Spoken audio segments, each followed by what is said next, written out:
Hi guys, അപ്പോൾ നമുക്ക് ബാക്കി കഥ കേട്ട് തുടങ്ങാം. നിലാവിനെ പ്രണയിച്ചവൾ. കിഷോറിൻ്റെ ചിരി കേട്ട് അവിടെ നിന്ന് സിസ്റ്റർ അത്ഭുതത്തോടെ അവനെ നോക്കി. അവൻ ചിരി നിർത്തി അവളെ തന്നെ സാകുതം നോക്കി. ദുവ നാണത്തോടെ അവനെ നോക്കി ഒന്ന് പുഞ്ചിരിച്ചു. ദുവ, അവൻ പതുക്കെ വിളിച്ചു. വളരെ സൗമ്യമായിട്ട് അവളെ ദുവ എന്ന സ്നേഹത്തോടെ വിളിച്ചു. എന്തോ അവൾ വിളി കേട്ടു. ഞാൻ നിൻ്റെ ആരാ? അവൾ മിഴികൾ വിടർത്തി അവനെ തന്നെ ഒന്ന് നോക്കി. എന്നിട്ട് പതുക്കെ പറഞ്ഞു, എൻ്റെ ഇക്ക. ആണോ? ഞാൻ അറിഞ്ഞില്ല. എപ്പോഴായിരുന്നു ഇതൊക്കെ? എടാ കുരങ്ങൻ കിഷോറേ. ആഹാ, പോരട്ടെ, ബാക്കി വരട്ടെ. പെട്ടെന്ന് അവൻ്റെ മുഖത്തെ ഭാവം മാറി. ഗൗരവം നെടുലിച്ചു. ദുവാ, ഞാൻ നിൻ്റെ ഇക്കയാണെന്നാണ് നീ പറഞ്ഞത്. എന്നിട്ട് ഇത്രയധികം വലിയ പ്രശ്നങ്ങൾ നിനക്കുണ്ടായിട്ട് നീ എന്താ എന്നെ ഒന്നും അറിയിക്കാതിരുന്നത്? എന്ത് പ്രശ്നം? അവൾ ചോദിച്ചു. നിനക്കെതിരെ അവർ ഭീഷണി മുഴക്കിയത് നീ എന്തുകൊണ്ട് എന്നെ അറിയിച്ചില്ല?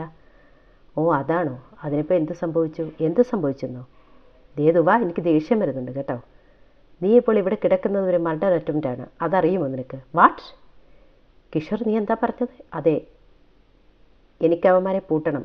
അതിനു വേണ്ട എന്ത് തെളിവാണ് നിൻ്റെ ഫോണിലുള്ളതെന്ന് എനിക്കറിയേണ്ടത്. ദുവായുടെ ഭാവം മാറി. അവളുടെ സൂത്രശാലിയും തൻ്റെടിയുമായ ദുവാ മൻസാരിയ എന്ന വക്കീൽ ഉണർന്നു കഴിഞ്ഞു.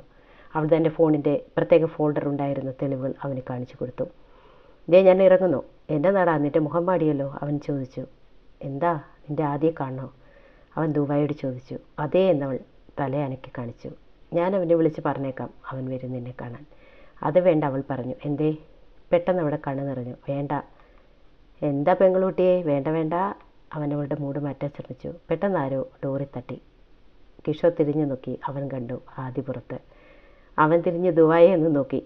എത്തിക്കഴിഞ്ഞല്ലോ നിൻ്റെ സുൽത്താൻ, ഇനി എന്തപ്പാ വേണ്ടേ? അവൾ നാണത്തോടെ കിഷോർ നോക്കി പുഞ്ചിരിച്ചു. അതെ, അവിടെ മനസ്സറിയുന്നവനാണ് ആദി. അവളെ എല്ലാ അർത്ഥത്തിലും മനസ്സിലാക്കിയിട്ടുള്ളത് ആദി മാത്രമാണ്. അതുകൊണ്ടാണല്ലോ ദുവ അവനെ കാണണമെന്ന് ആഗ്രഹിച്ച മാത്രമേ തന്നെ അതാ ആദ്യം എത്തിക്കഴിഞ്ഞു. അപ്പോൾ നമുക്ക് നാളെ അവർ രണ്ടുപേരുടെ മീറ്റിംഗ് കേൾക്കാം. Okay, by.